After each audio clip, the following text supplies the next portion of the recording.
He's one of those idiots who believe in analytics. Curry, way downtown, bang! Bang! You don't like that! You don't like NBA basketball! Well, hello and welcome to episode 3 of the General Manager's Office. My name is Liam Ellison, and as always, I'm joined by my co-host Jared Gunn. Jared, how are you today? Going great, Liam. Super excited today to get another show up and done. Absolutely. So today we're going to go around the association, look at some NBA news, some of the big lines. Been a couple of really big stat lines the last few days, so we'll delve into that and also have a look at some hidden gems, some guys that won't be owned in a lot of leagues, some real streaming options, guys that might not be necessarily waiver wire guys, but guys to keep an eye on, especially daily fantasy grabs. And we'll also do a Milwaukee Bucks team review. Now have a look through their roster and see how their roster sort of shapes up fantasy-wise. So, Jared, going around the association first off, Steph Curry, Luka Doncic went head-to-head today. Big games for them, 48 for Steph, and Luka went 26, 5 assists and 6 rebounds. What was your reaction to that? Oh, it's really exciting. Really exciting game. Steph goes for 48. That's always great to see. 19 three-point takes today, and he shot 11 of them in. Yeah. So, wow, great game. And then Luka comes in, and he's had a really good patch. He has. Over the last couple of weeks. And I'm really keen to watch this game. I haven't had the chance yet. It just happened a few hours earlier. But it'd be really interesting to see, obviously, Steph Curry and Luka go at it. I mean, Luka's been on fire the last 5 games or so. He's a really interesting prospect, Luka, because I know we talked about this briefly before. He's on a real high at the moment. Had some really big games, a couple 30-point games in the last couple of weeks as well. And backs it up today, 26 points. Something I've noticed is that he gets a stack of rebounds for his size, which is expected, but he doesn't get as many as assists as I thought he would. He's still sort of adding to that, I reckon, the last couple of games, Luka. He's sort of at that 5 assist mark, I believe, on the year, but I expect the second half of the year we could see that jump to 6 or 7. He's really had some, the ball's been in his hands a lot. I know against Minnesota he had a near triple-double. So I think we might see more of that. What's your take on that in terms of how it projects second half of the year? Yeah, I'm not sure. I think, honestly, Luka's probably I think he's hit his ceiling for the year. And I'm not saying that he's going to drop massively, but I think I'm expecting him to stay at that mark for the rest of the season. Maybe dip a little bit in terms of production, but I don't think he's going to get to much bigger highs as a player. He's still learning. He's going to fatigue as the year goes on. You reckon he's going to fatigue? I think a little bit. I think it's a long season. He's not a college guy. I know. He's a professional. I know. He played a lot of. He played. I think it was like 100 and I don't know how many games. It was 100+ games between the local league and the Euro League. Yeah. I just think it is a big season. And it's a different league as well. So just looking at previous rookies as well. I know he's not your average rookie, Luka Doncic, but if I'm looking on previous stock of other players, I think I'd just be a bit wary that he could drop off a little bit. But I'm not saying that should distract owners from what he's actually doing right now. When you say it should drop off a little bit, are you talking from his current stats, or you mean current like stats? Last? Yeah, from his current stats. So like the last week? Yeah, just in general. So obviously, I think we should be looking at his form right now. So you reckon he's like at the moment? I think he's about 25 and maybe like 4.5. Yep. Do you think that'll drop off a little bit? A little bit. Really? Yeah. Okay. I'm not sure I agree on that one, but it's very interesting, these different ideas about how it'll go. I mean, you're right. We do see the rookie wall a little bit. Yeah. Certainly for me, I don't think it'll apply to him, but I guess we'll wait and see. Yeah, I think it's one to keep watching. I'd love to have him, but at the same time, I'd be wary. Yeah, okay. All right. Moving on now to another high-volume point guard. Of course, the highest volume point guard of all, James Harden. 1 of 17 from three-point land today, Jared, but he still managed. Had a near triple-double, 38 points, 12 assists, 9 rebounds, and 4 steals in a loss to the Orlando Magic. Very interesting line for James Harden. Yeah, this is the 16th straight game he's had over 30 points. That's nuts. It's nuts. So that's also 16 missed threes. 16. There you go. But I think I wouldn't worry too much. He had a game earlier in the year where he went 1 for 13 from the 3-point line. Yeah. And like you said, he's making it up with pretty much everything else on the field. So, he's still sitting at 39% from the 3-point line. It's nothing too bad. You'd probably like it a little bit higher for James Harden. Yeah, 39% still really solid. Yeah, it's solid though. And he's filling up the categories with his assists as well. 6 rebounds per game. So, look, this is just one out of many. I agree. I mean, he's a guy who has so much of the ball, does lead the league in turnovers, as we discussed earlier. And, that's what's going to happen when he's got the ball in his hands practically all the time, if you like, at Houston. He's got the ball in his hands a huge amount, and he's shooting the rock. And, he might miss a heap of threes one game like he did today, but he made up for it in terms of getting to the free throw line. As we know, it's been much, publicised, his ability to get there. So I agree. I think it's fine. It's a blip in the radar for James Harden for mine.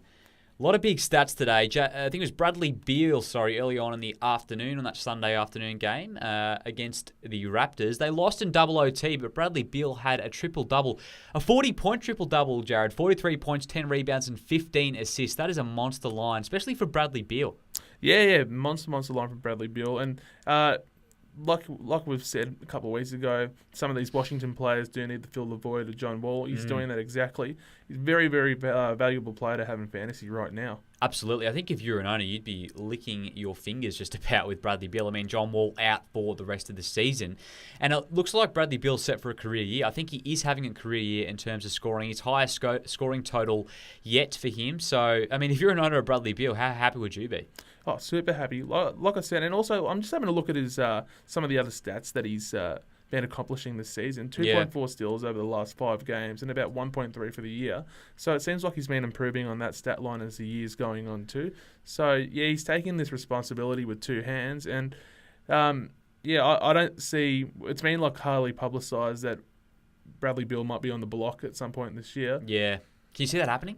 I don't know. He's been too valuable for Washington. Yeah. They're just going to wish away their season if he's gone, I reckon. Well, they'd have to, some would have to give up a lot to get Bradley Beal. I mean, I think some people around NBA talk sort of seem to think that, the Wizards is looking to get off everyone, rebuild, and it doesn't matter what they get. They'll go 60 cents on the dollar for Bradley Beal. I don't think they're doing that. I think someone's got to give up a lot. Yeah, I agree. And in terms of fantasy, I'd be wanting him to stay at Washington because he's going to have that opportunity to have the ball in his hands, score the ball, and also fill out some of these other statistical categories as well. Well, he's looking like this season a 25-5-5 guy at 47% field goal percentage, which is just phenomenal for fantasy. Really valuable. Very, very valuable.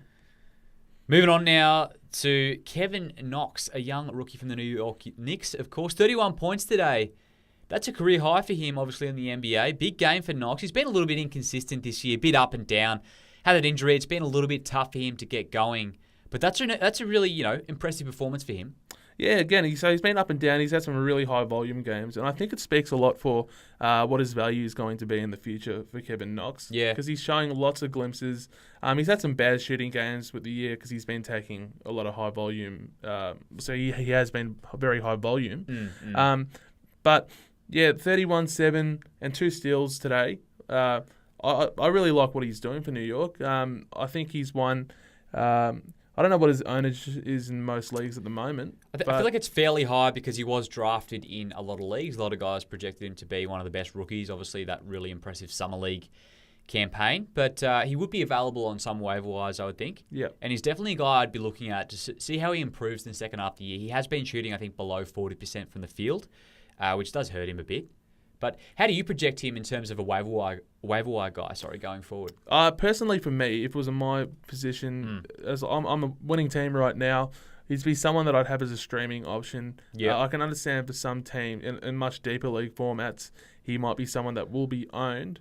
But I, at the moment, don't like what he's doing on a regular occurrence. I know that it's improved as the year has gone on, but just from a consistency output, it's just a little bit too up and down for my liking. I think you're spot on. I mean, he's averaging 12.7 points per game at 38% clip, which is not fantastic.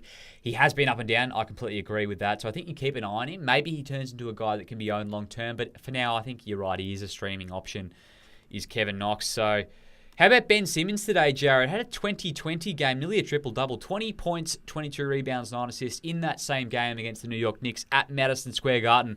Big-time game for Ben Simmons. Big-time fantasy game as well. Yeah, he took this game by 2 hands and just absolutely went off. It was a dunking performance from Ben Simmons today. He is a top 10 prospect at the moment in all leagues, I reckon. In fantasy, I reckon you're right. Him up around that sort of 10 to 8 range in terms of ranking. Yeah, he's been awesome. What I like is that you just can always bank on him getting a double-double. Yeah. And it's not always going to be rebounds. It's also that assist category as well. Well, saying before that, this guy's going to average a triple-double one year, no doubt, just for what he does on a regular occurrence. Yeah, I don't think there's too much to be said on what Ben Simmons is doing. It's just been good to see. It's been a really good patch for him. He's had some really big games as of recent. It's with the Philadelphia situation though. I can see it's still going a little bit up and down with Joel will have big games and Butler will have big games as well. Yeah. But this is just really promising, and I think you can still always bank on Ben Simmons getting a double-double. He's fairly consistent, isn't he? Very. Even despite that. Yeah. Yeah, I'd have to say so. I mean, I think there's been a lot of talk made of Ben Simmons and how he hasn't shot the ball and blah blah blah, and we've spoken about that, and it's a little bit overplayed, isn't it? I mean, he's such a great player in this league. I mean, should be an all-star this year, you would say. I mean, we heard Ryan Hollins on First Take not long ago sort of flag about how he has to go on the bench, in crunch time and all this, blah, blah, blah. He doesn't shoot the ball, but I don't know about you. But Ryan Hollins, he was a Clippers man, wasn't he? Back in the day? Ryan Hollins was a Clipper. Wouldn't say anything too extraordinary. He would ride the bench for most of the season. How many years did he play in the league? Do we have that up? I don't know.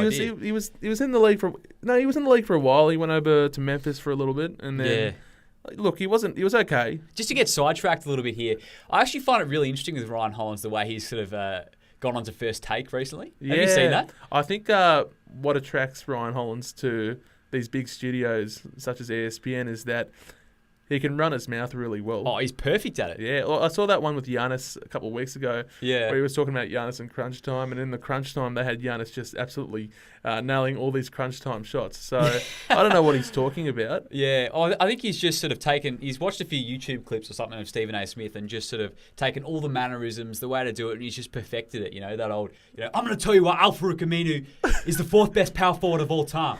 I'm going to tell you why, Stephen A. Smith. Let me tell you why. Point number one. He's versatile. He shoots the three. He averages the second most high fives and timeouts in the league, and he has a hyphen in his name, Al-Farouq Aminu. Tell me why he's not the fourth best power forward of all time, Jared. You know what I mean? Just has that down pat, that whole sort of the rhythm and everything. I love it. I love Ryan Hollins. Props to what he's doing at the moment. Yeah, look, he's on the Clippers broadcast for a little. He does broadcast some of our games with our legendary commentator Ralph Lawler. I didn't know that. Okay.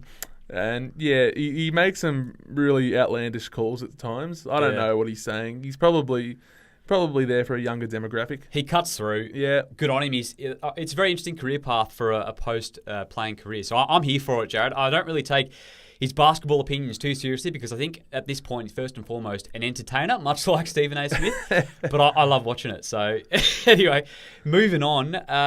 One guy who used to play for the Clippers as well, Jared, might have been slightly more useful for the Clips. Blake Griffin had a monster game against his old side. 44 points and 8 rebounds, 5 assists, 3 steals. I know you watched that because you are a Clippers fan, Jared. So what was your take on that? Yeah, look, Detroit were running the ball straight through Blake for about 80% of the game yesterday. And no surprise, he had this one written down in the book, ready to play against his old side at the Staples Center. And look, I don't know how it's going to go with Blake having these really, really big games like this because there was a clear incentive for him to come out and have a big game. Yeah. Because it was against his old team. And there was a lot of attention around the game as well. But just Blake from a standard, we've been talking about it all year, is that he's been absolutely fantastic for the Pistons and he should be an all-star, no question, this season. Yeah, he's having easily a career best year in scoring. Yeah. Nearly 26 points a game. And it's 5 assists. I mean, he's always been a pretty good passer. We look at his career assist numbers, always been around that 5 assist mark since about 2014 or something. Yeah, so look, there's times where Detroit will play him at the point... sort of point forward kind of role. Point forward sort of role, but he won't... But it's to an extent where he won't be shooting the ball as much either. So he'll be facilitating. And there was a game earlier in the year where he was under 10 points, but he reached over 10 assists and over 10 rebounds as well. I can't remember when it was in the year, but it definitely did happen. Yeah. So... a lot of versatility with Blake, and I think he's a premier option because, yes, he does get around that 5 to 6 mark of assists per game. And then also, he's erupting with, over 25 points a game as well. He's a brilliant option in fantasy at the moment, yeah. I think a lot of people would have been happy this season with Blake because he would have gone later because of his injury problems.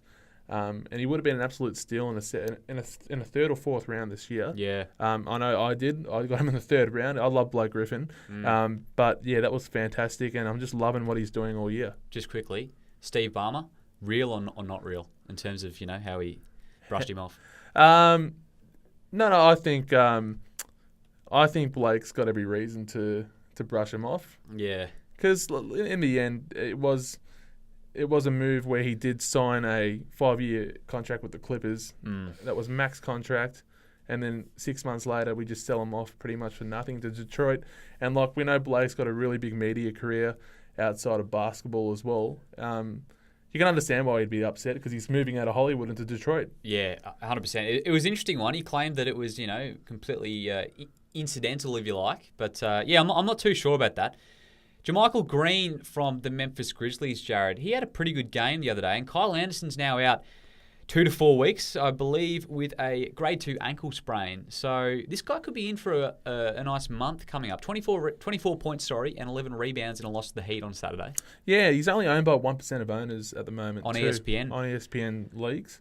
Wow. I picked him up yesterday just as a streaming option, and I think I might have to keep him now because he went absolutely off yesterday with 24 points and 11 rebounds. And mind you, he's only playing 20 to 25 minutes per game on average. So it's not like he's not going to be on the court all the time, but how productive is he in that time? Really solid. I mean, he should be, I think, a 10 and 8 guy if he gets, 25 minutes plus, which is really solid, especially in the points format because he does shoot above 50% from the field.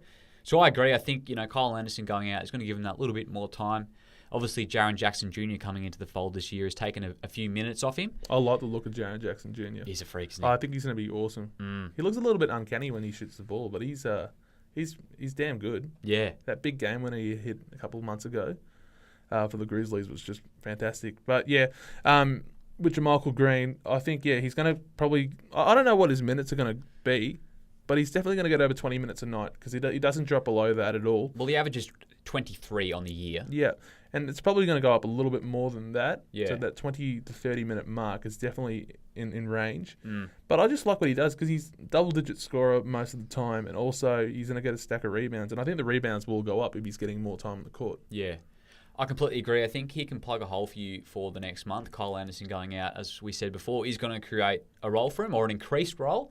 So, Jermichael Green, a guy to look out on the waiver wire, probably available in a lot of leagues. One other Western Conference power forward, LaMarcus Aldridge, Jared.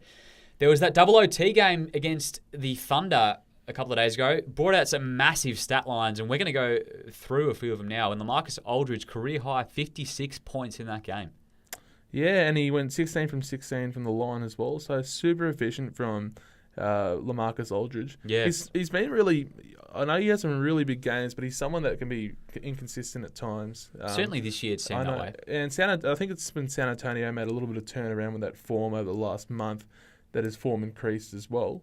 Like normally when LaMarcus Aldridge has a big game, the Spurs are winning. So I think if the Spurs do keep on winning, he's a really good option. I know he's going to be owned in most leagues, but it's just he needs to keep this form up to be a premier option in this league.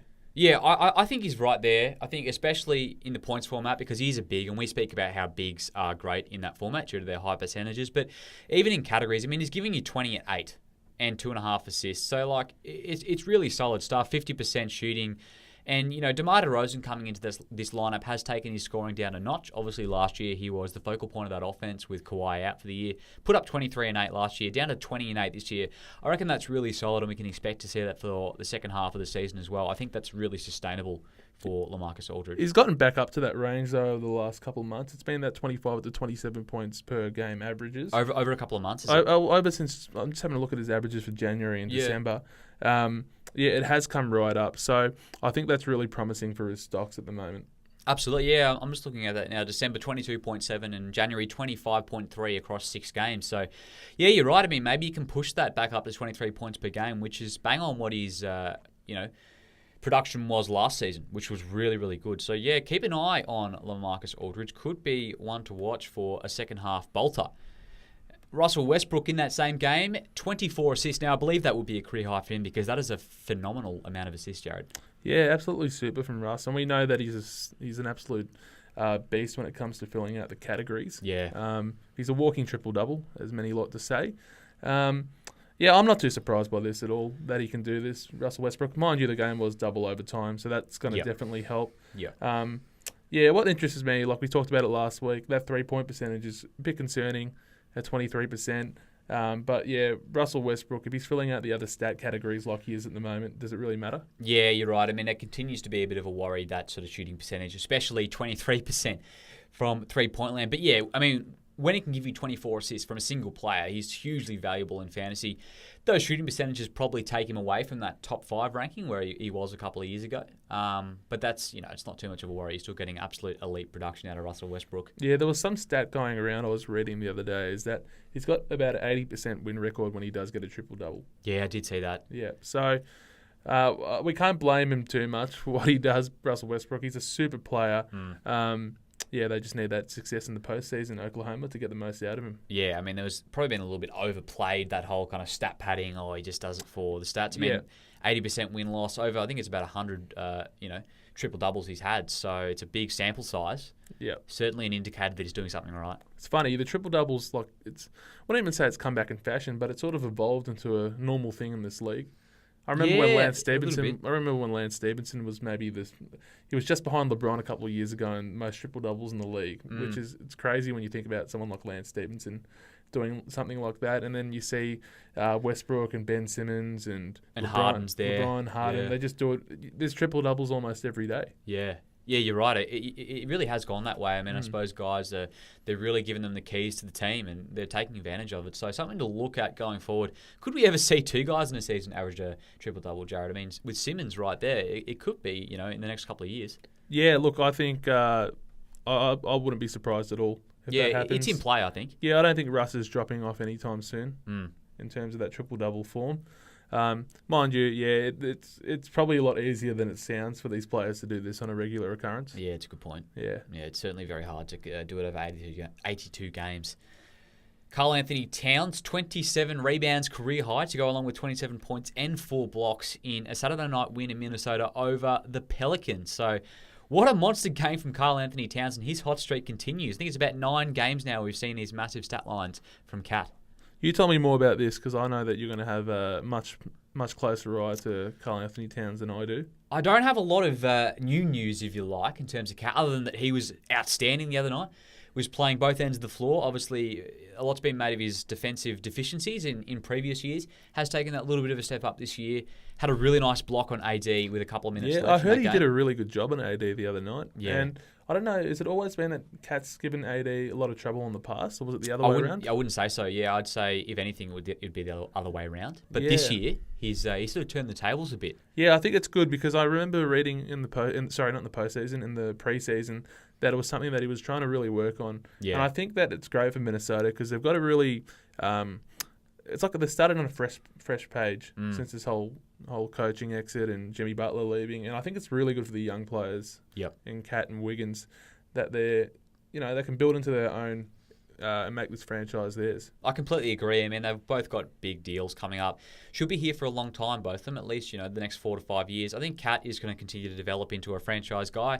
I mean, it wasn't long ago everyone was kind of doubting that, saying, he's soft, if you like. I think that's a little bit overplayed, to say the least. He continues to improve, Cat, and I think it won't be long before he, is considered a top 10 player in the league in the next 2 to 3 years, I'd say. Yeah, I know you were super excited about this game, messaging me about... I'm always messaging you when the Minnesota Timberwolves play well. I know. You wanted that 30-30 pretty hard. Last time we saw a 30-30 from a Timberwolves player was, of course, Kevin Love. So I think that was probably the last 30-30 that happened in the league. I feel like it's escaped me whether we've had one since, but... Yeah, very rare for that to happen. Yeah, it is an astonishing effort. So I really thought he was going to get it. But anyway, Thomas Satoransky, Judd, we spoke about him a couple of episodes ago as a waiver wire guy you had to have, and he had a triple-double on Friday night, 18 points, 12 rebounds, and 10 assists. He continues to be a good option for the Wizards, albeit I will preface this with he did have a 4.7 rebound performance yesterday. So, come back down to earth a little bit, Thomas Satoransky. Yeah, I think you should take a lot of credit into the Satoransky buzz. Because he has been really good. I know that, like you said, there was a much smaller sample size of what he did show in that Friday night game yesterday. Yep. But at the same time, he's filling a void for this team. On that Sunday game, obviously, Bradley Beal went absolutely off, and I think Otto Porter might have played his part as well. Yeah, it's in that game. So, and 7 rebounds, like you said, he's doing really good rebounding performances for his size. He's making the most of what a big unit he is. Yeah. I just was having a look before. He's out of contract at the end of this season. So I wonder if he goes to another team next year, how much of his, will he increase in his role?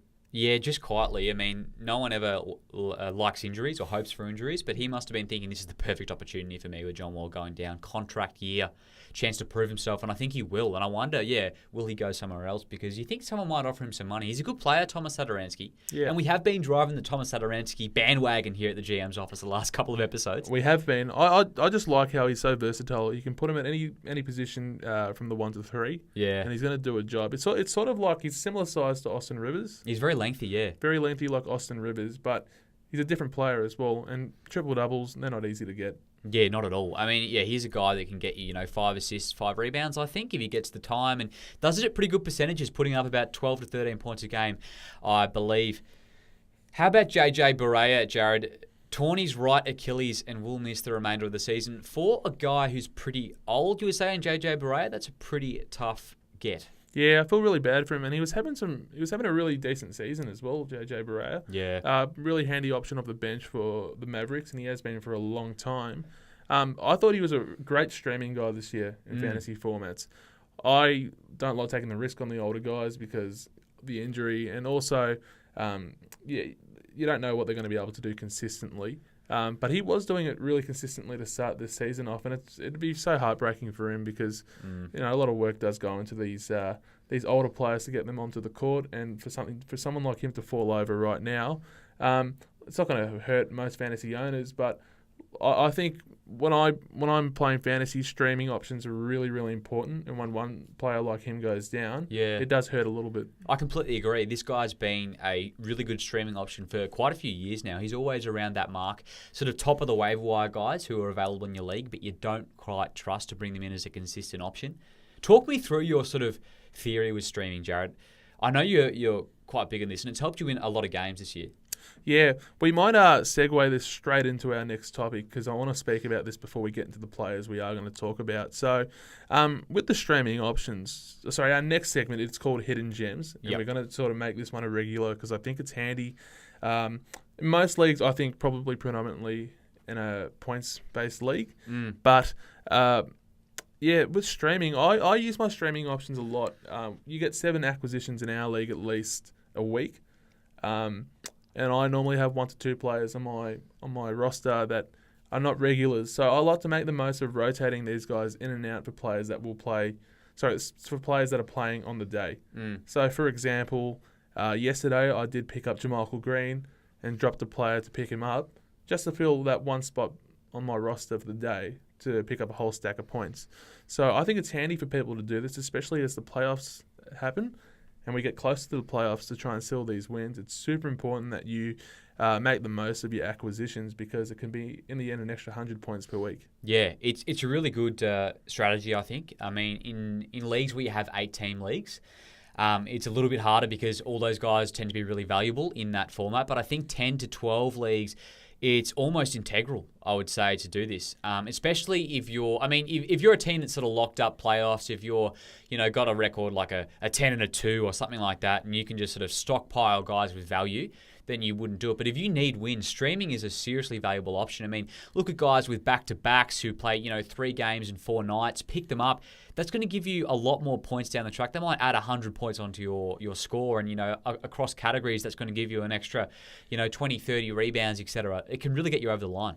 Yeah, so I think as any fantasy player in any league format, you need to look at this because it's going to give you a real I wouldn't say head start, but it's going to give you just give you that extra inch to win your games. I know that you had a really big streaming day today. I did. I was in a very close game. I needed wins in my league, and I had plenty of waiver wire pickups left. So I actually dropped 3 people today and picked up 3 people that were about to play, and that got me over the line. So it's just one of those things. You have to weigh it up. I mean, look at a guy. Do you need to keep this guy for the season? Is he a season-long asset? If he's not, absolutely I'd look at doing it. And even if you just, as you do, Jared, dedicate 2 spots to streaming, don't even worry about picking up guys with value. That's a really good strategy. That's what I mean as well. Even when I'll look at some trades that I try to make during the year, and I'm trying to offload an extra player, even if they are of some value.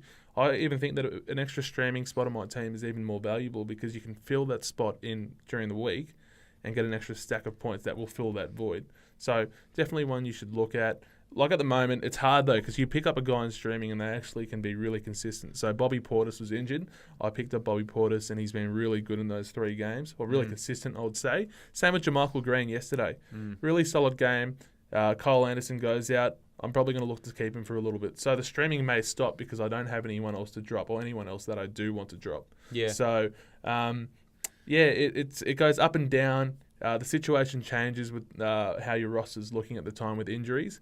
So, like we said, I think get on it. Everyone needs to make sure they use their matchup acquisitions. Just going back to that 2-for-1 trading strategy. So do you try to kind of trade 2 players for 1 better player and then bring in 1 more spot to stream with? Is that kind of your strategy a little bit? I look to do it. It's not always going to happen because people, that they're aware of it. They're aware of it, or they just don't want to get rid of the player. So I think it's I've done it before and it has been handy. I think it's a handy strategy at times, especially if you do have a full roster of players that you don't want to get rid of. You might be like, let's sacrifice this 1 player in order to get 3 players in per week. Yeah. 3 to whatever it is per week, just to get that extra head up. I completely agree. I think if you can be like a team that's top heavy, if you like, have sort of not too top heavy, but have kind of 6 to 7 to 8 really strong guys, and then have a bit of flexibility in the back half of your roster.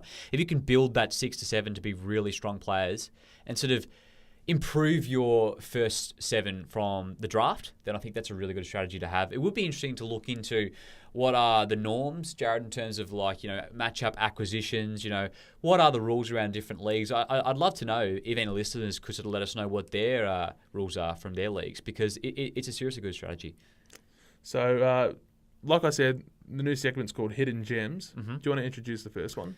Yeah, so Jalen Brunson, Jared, this is a guy that you flagged who's sort of quite a deep league guy, but you can bring him in for a few games, especially with JJ Barea done for the season. Devin Harris still injured. And Dennis Smith Jr. also did miss the last game. So he played 30 minutes in the last game, Jared. Yeah, Jalen Brunson's been okay. So today he had 12 points with the 4 rebounds and an assist. But I was just looking at his form from earlier in the month, and he had a game where he had 13 points, 11 rebounds, and 8 assists. So I think if he's getting these extra minutes per game with the injuries, I think that we're going to see his production increase to that sort of, not that high in terms of getting that amount of rebounds and assists, but I think he can be around that area.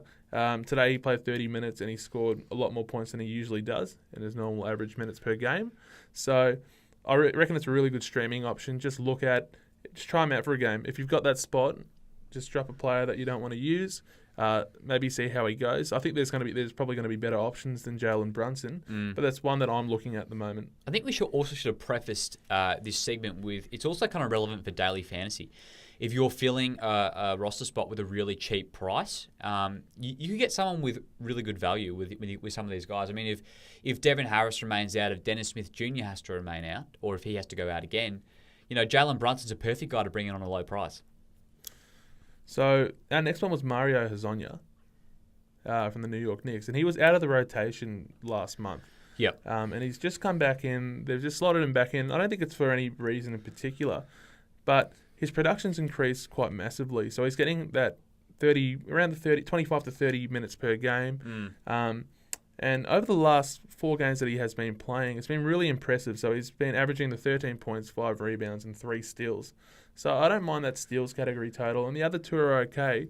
But with the minute increase he's having at the moment, he could have some big games for New York. Yeah, I mean, David Fisdale came out and sort of spoke to the media about this. He said, we're just keeping it 1 game at a time with him and just keeping his head clear about what his job is and what we expect.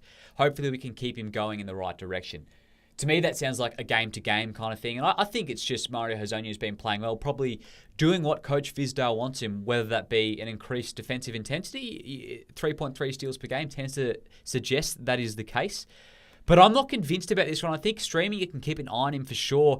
But the New York Knicks depth chart is quite alarming for me in terms of Mario Hezonja. I mean, you've got Emmanuel Mudiay, Trey Burke, Frankie Nicotine, I can't pronounce his last name, so I'm going to stick with that one.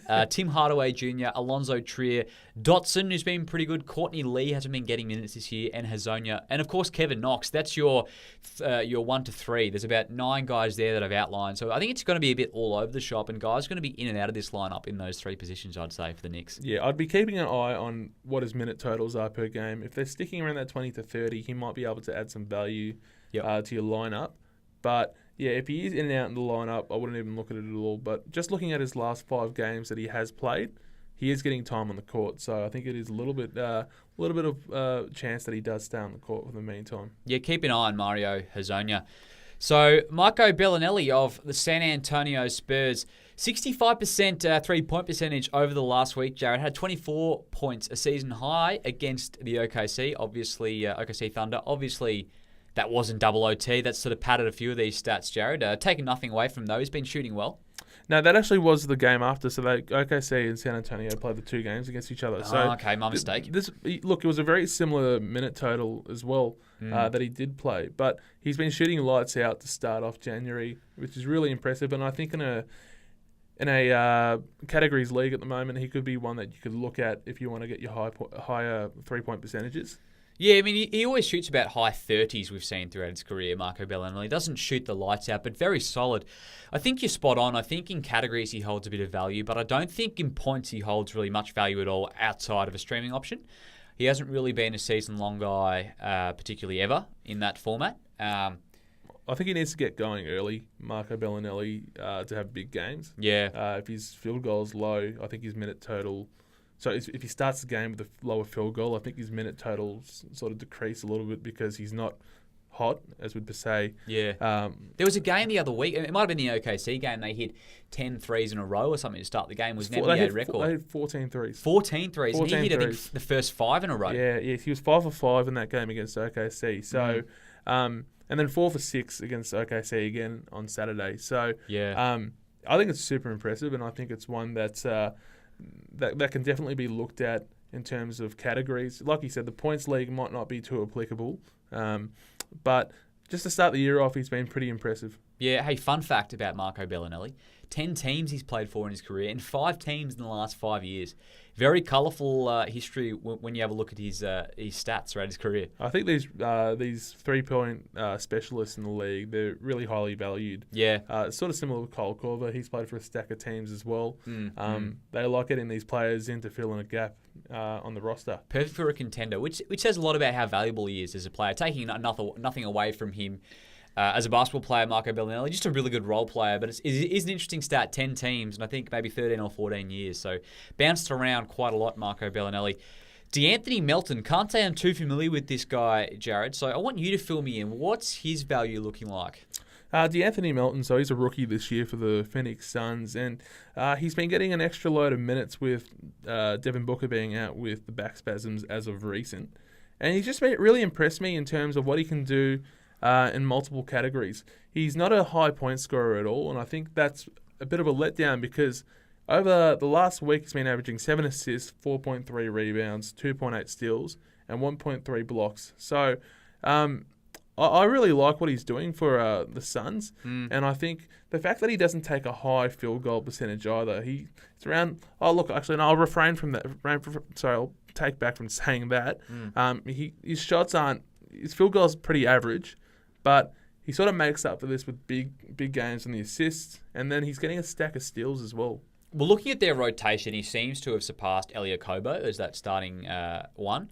But Devin Booker is out with back spasms at the moment, and you wonder when he comes back whether he'll be the main ball handler. What's your take on that? Yeah, I agree. Devin Booker, he'll probably come back and be that main ball handler. Yeah. I just think that Melton might be a good streaming option for the next week when Booker is out. Yeah.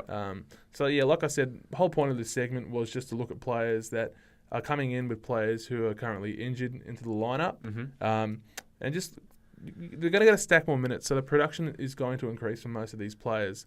So, and you sort of hope that the production stays like that if they're going to get more minutes off the bench when the starters do come back in. So, I'd be keeping an eye on some of these guys that are coming in for players that are injured currently. Okay.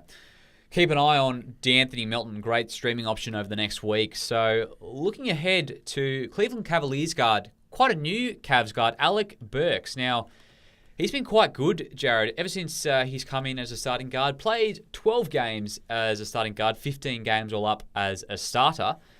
12.8 points per game, 5 rebounds, and 3 assists as the starting guard. 45% field goal percentage. He's been really good, actually, for the Cleveland Cavaliers. Yeah, no, super handy player for them, and he was quite maligned earlier in his career because of his consistency at Utah. Yeah. Today he had a super game, 17 points and 13 rebounds, also with 4 assists, which is handy. What do you think about him? Because I know you brought this one up. Yeah, I quite like him as an option, and what stands out to me is it seems like something that can continue. Jordan Clarkson and Dellavedova are both coming off the bench behind him, so it seems like they like Alec Burks as their starting two-guard, which if that continues for the rest of the year, I think this guy could be a waiver wire guy and possibly in sort of deeper leagues, especially 12-team leagues and definitely 14-team leagues. I think he's a season-long option at this point. Yeah, super. I think this guy is going to be really good if he can keep the field goal percentages to an above-average mark, because I think that probably will help him in terms of his other stats as well, to just add a bit of confidence to what he's doing on the court. So Yeah. I'm not a big fan of getting guards in fantasy. I just like avoiding them as much as I can, sticking with the forwards and centers, just because in a points league that we play in, I feel like it's a lot safer. Yep. But if he is, putting up these decent numbers with the points, I think that he's a good option. He's shooting 37% from 3 and also just under 87% from the free-throw line. Now, he's only shooting 41% from the field, which is solid at best. But I think he's a pretty good option in terms of, he's fairly efficient, and I think he can put up, about 13 points per game, possibly more for this Cleveland Cavaliers team if he continues to start. So another guy that I've sort of flagged is Miami Heat big Bam Adebayor. So Hassan Whiteside for me, Jared, I had him last year and he absolutely burnt me. So I think, his status is a bit of a mystery for me for the rest of the season. Is he going to walk out on the team again if he's not, playing in the clutch? I don't know what's going on with Hassan Whiteside. It's sort of a game-to-game for me with him. As talented as he is and his ability to stuff the stat sheet is quite prolific. But what do you think about Bam? Bam is a very athletic player in the league, Bam. I think if look, I don't know if that's going to happen with Hassan again. He hasn't been too bad this year. He's prone to chucking a tantrum on the court. He's only a few tantrums away, Jared. Yeah, I know. We know that, like you said, last year he did get sat on the bench for a large chunk of that season. Yeah. He was injured as well, to be fair. Yeah, he was injured too. I do like Bam Adebayo. I think he puts up some really decent numbers in terms of, he'll get you over 10 points a game, and his rebounding numbers are okay for a centre. And mind you, he's only playing 22 minutes per game. So, I don't mind him as an option. 7 rebounds a game, which is really solid. Can plug him in for that perspective in a categories league. But he's really good in points because he is that kind of close to the rim center. We've spoken a lot about this. Really valuable in that format, efficient. So I think Bam is definitely a guy you should be looking at streaming. I think he's a perfect option in terms of that. And keep an eye on him. There's definitely season-long potential with Bam. He just needs the time. So, maybe he gets that in Miami this season, maybe not. But I think down the line, this is a guy we're going to continue to look at as an option as he improves throughout his career. Yeah, I think he'll be a solid backup in this league. And if he's making the most of his time on the court, expect a lot of rebounds from him, like you said. And I think he's just doing his job in Miami at the moment. I think people that do come across Bam will be hoping that Hassan does not get as many minutes as the season goes on, but I don't think it's going to happen this year round. Yeah, it's a fair call. I'm probably a little bit jaded about the whole Hassan Whiteside season. Extremely fair to say, Liam. Just one more thing with Bam. From an entertainment standpoint, I'd love to see him stay in Miami. I don't know if you've heard their announcer. He has some ripper calls from Bam Adebayor. Uses the name Bam perfectly in terms of he had that Bam Slam like a call a while back. I haven't heard that. Brilliant. You have to look it up. It's great. I love what he's doing with that name. How about Noah Vonleh? Actually very statistical. He's very similar stats-wise to Bam Adebayor in terms of, 8 points, 8 rebounds per game he'll give you. What's your sort of take on Noah Vonleh, Jared, as a streaming option? I think it's very similar. I like options like Noah Vonleh and Bam Adebayo because they do put a stack of boards up and they don't take too many shots at times. More the centers and Bam Adebayo. I think I said that okay. Yep. But yeah, so Noah Vonleh, just looking at his form, it can be up and down at times, but at the same time, he's only getting that around that 25 minutes per game, and I think he does an okay job. Yeah, obviously with Kristaps out, he is starting at the 4 this year. Mitchell Robinson also has surpassed Enes Kanter in the rotation, it seems. So he's going to continue to start for this team, I think. And if you give Noah Vonleh time, he's a really good rebounding guy. He's reliable for 8 points and 8 rebounds. And he also hits the three, Jared, at pretty good efficiency, it should be said. 41%. Yeah, it's not too bad at all. Yeah, it's very good. Yeah, so, I think a guy like Vonleh is sort of the definition of streaming. A good in-and-out player in that roster that you do have. So I think he's borderline season long at this stage as well. Certainly if you look at the points format, maybe not in the categories format. But yeah, you're probably right. As a streaming option, he's perfect, I'd say. 100%. Derek White, Liam. Derek White from the San Antonio Spurs, without a full-time point guard, if you like, with the Spurs. So they've sort of had to make do. Obviously, DeJounte Murray going out at the start of the year. So Patty Mills there coming off the bench. He's sort of the sixth man, you'd say, for the Spurs. So they've kind of toyed around with Bryn Forbes and Derek White at that starting point guard position. And Derek White's been pretty good as of late. 23 points, 8 rebounds, and 8 assists and 5 rebounds against OKC in that double OT game. I believe I've got this one right. In terms of that. So, been pretty good. Inconsistent minutes, though, Jared. But certainly a guy to look at if they sort of look to him to start long-term for them. Yeah, I think he's one that, because he does get a lot of minutes, he's a good guy to plug in at times during the season as a streaming option, as we've been touching on.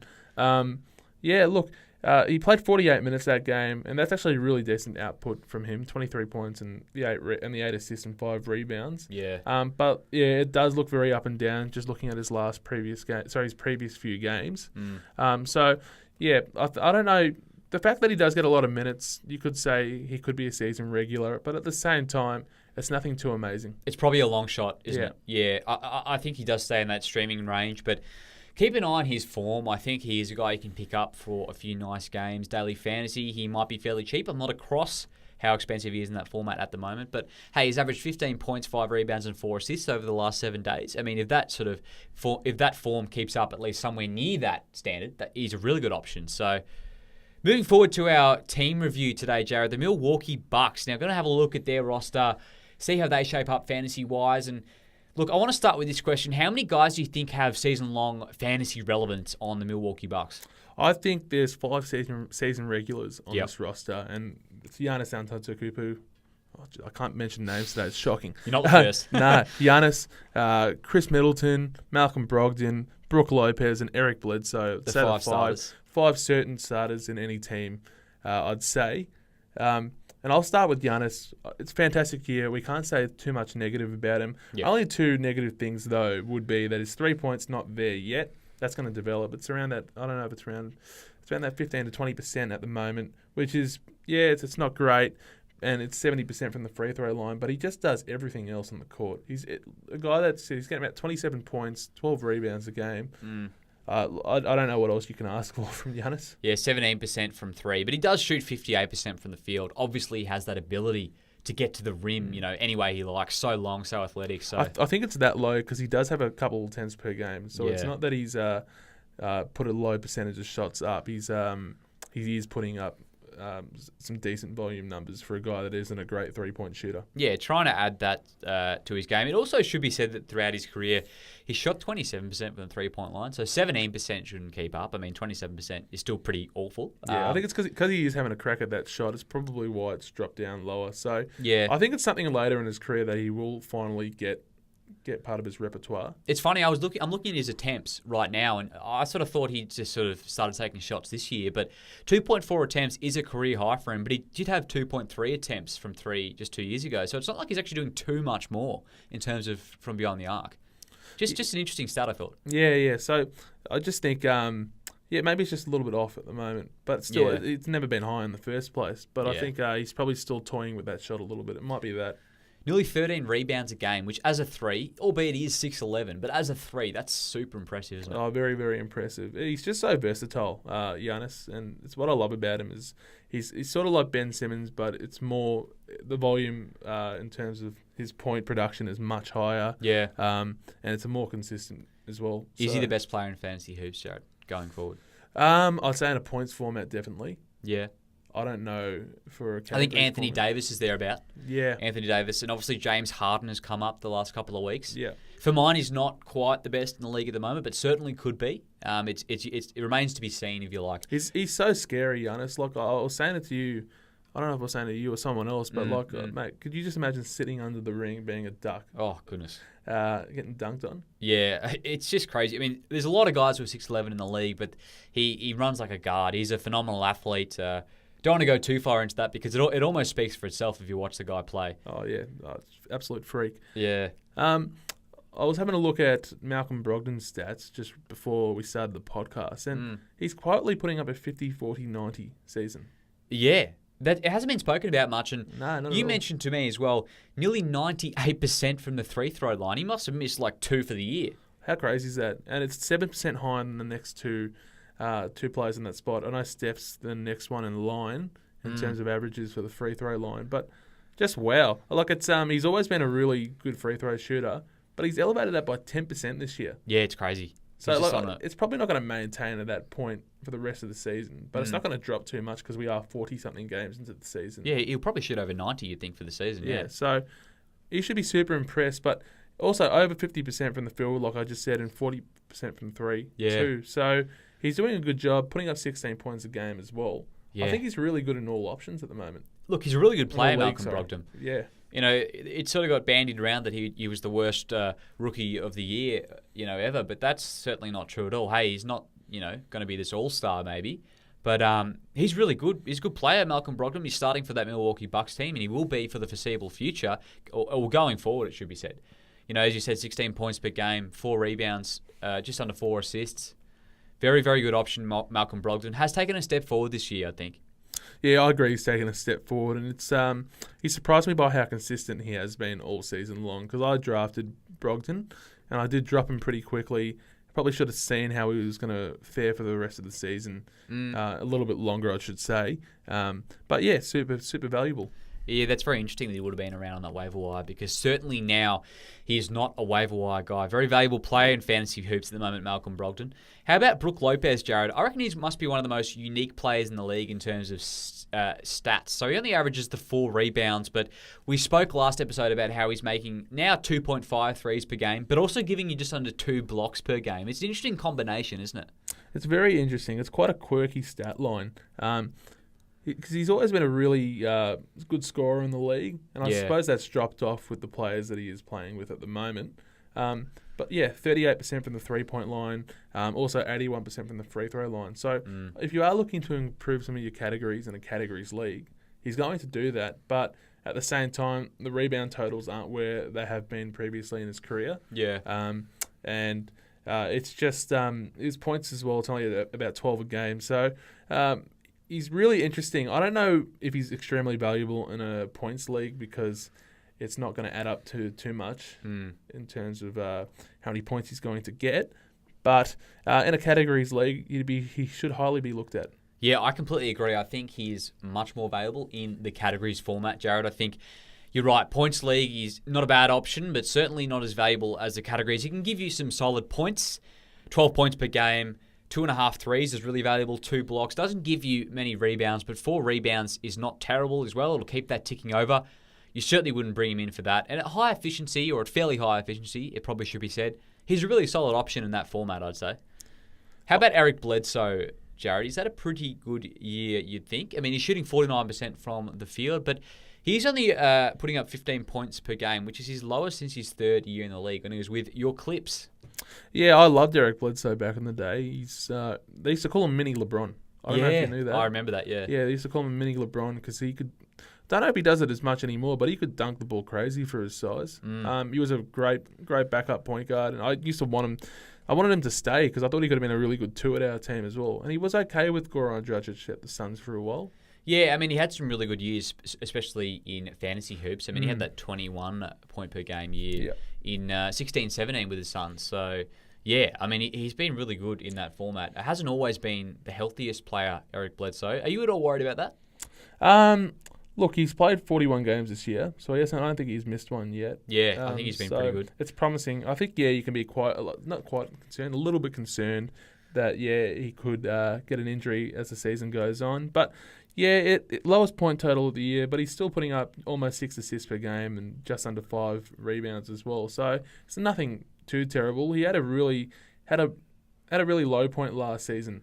So at least he hasn't hit the same lows that he did last season. Well, he actually was. He second half of last year was actually really good. Yeah. He was sort of slow in the first half of the year when he moved into that Bucks rotation. Yeah. But he was really good the second half. Yeah, it was more when he came to the Bucks. It was a slow start. I think he might have even been in our waivers at one point last year. Eric Bledsoe. He was only for the fact that I'm mistaken. He was not on the waiver wire. He got traded because obviously there was that situation with the Phoenix Suns where he didn't want to be in the barbershop. Apparently, yeah. Yeah, that was very. I don't want to be reported. Here. Yeah. But yeah, I think he should definitely still be owned, as we just said at the start of this segment. But yeah, he's gone okay. It's a good option. I don't think it's anything too amazing, but it's just a good option to have in your team. Yeah, I mean, in points league, he's giving you 18 a game in points. I think he's a very solid option there. Probably a top 50 guy in that format. But even like in a categories league, he's not. I don't think he's bringing anything down too much. 15, yeah, it's just sort of maintaining your averages per se. Yeah, it also gives you a steal and a half. So a lot of different things there from Eric Bledsoe. Just quickly, one more guy for the Bucks who's been pretty good, Chris Middleton. What are your thoughts on Chris Middleton, Jared? Well, just having a look at his stats for this year, he's playing 5 minutes less per game compared to last year. So it's seen a little bit of a drop in his points per game. So just 3 less per game, and his 3-point shot's been a bit iffy at times. It's still just under 40% for the year. So it's nothing. It's not too bad, but. He's still a very young player, Chris Middleton, and I like him. Last year, he was a guy that I was looking to trade for into my team because I liked it. I liked the production that he was putting up. Yeah. But yeah, he's 27 years old, so he's still got plenty of years in this league. He's probably just having a bit of a rough year with the coaching change, getting used to that system that Mike Budenholzer is putting in. But they're still winning games, so I think he's playing his role.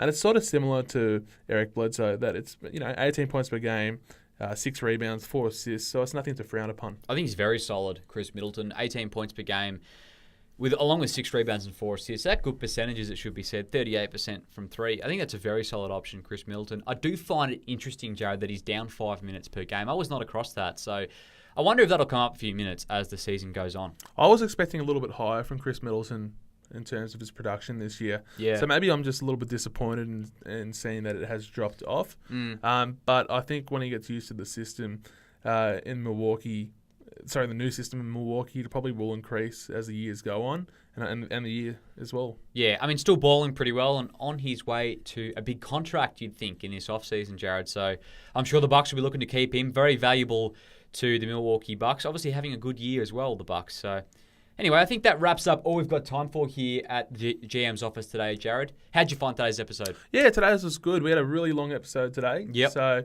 I hope we've covered a lot of things that's going to help you with your fantasy team. Please follow me at Jared23Gun on Twitter. And you find my handle, Liam Ellison29 at Twitter. We are the GM's office. Thank you very much for listening and good luck for your leagues for the rest of the week.